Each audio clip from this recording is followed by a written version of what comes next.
everyone good news তোমালোকৰ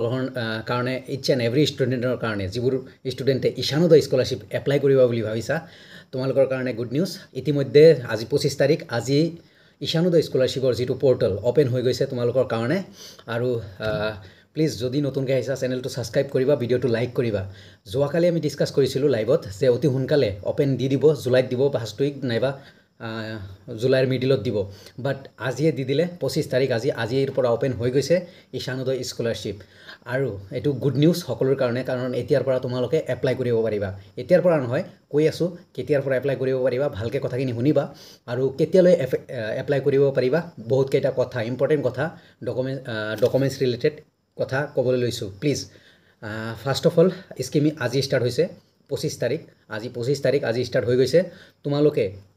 31/10/2025 লৈকে মানে অক্টোবৰৰ 31 তাৰিখলৈকে এপ্লাই কৰিব পাৰিবা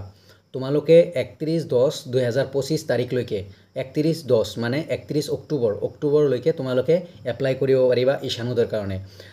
জুলাই আগষ্ট ছেপ্টেম্বৰ অক্টোবৰ 4 মাহ দিছে 4 মাহ মই কৈছিলো 3 মাহ মিনিমাম দিবই প্ৰথমত 4 মাহ দিছে তোমালোকক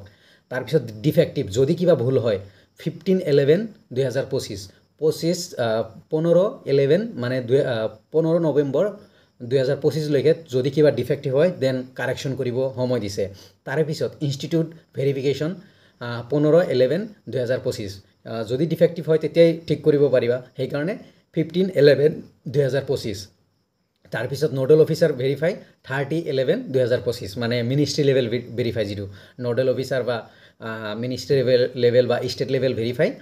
30/11/2025 সো এটো গুড নিউজ তোমালোকৰ কাৰণে আৰু যিবোৰ ষ্টুডেণ্টে ঈশানোদয় এপ্লাই কৰিম বুলি ভাবিছা তোমালোক মই ডেটখিনি কৈ দিছো তথাপিও আৰু এটা ভিডিও আনিম দেখাই দিম ডেটখিনি আৰু ডিসকাস কৰিম আৰু ডিপ এটা ডাঙৰকে এনালাইজ কৰিম সো ভিডিওটো ভাল লাগিলে লাইক কমেন্ট শেয়াৰ কৰিবা প্লিজ শেয়াৰ কৰিবা আৰু ডকুমেন্টছ ৰিলেটেড ভিডিও বনোৱা আছে যোৱাকালি মই দিছো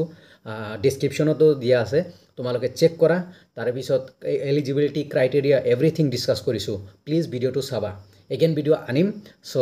গুড নিউজ সো প্লিজ ভিডিওটো শেয়াৰ কৰিবা থ্যাংক ইউ এভৰিৱান আৰু লাইক কমেন্ট শেয়াৰ কমেন্ট কৰিবা কেনে লাগিছে ওপেন হৈ গৈছে যেনেকৈ কৈছিলো যে অতি সোনকালে হ'ব হৈ গল ইমানখিনি মানে আইডিয়া কৰিব পাৰো তো থ্যাংক ইউ এভৰিৱান ভিডিওটো চোৱাৰ কাৰণে পুৰা শেয়াৰ কৰি দিয়া সকলোৱে যাতে গম পায় ওপেন ঈশানোদয় স্কলাৰশ্বিপ ওপেন হৈ গৈছে শেয়াৰ কৰি দিয়া থ্যাংক ইউ এভৰিৱান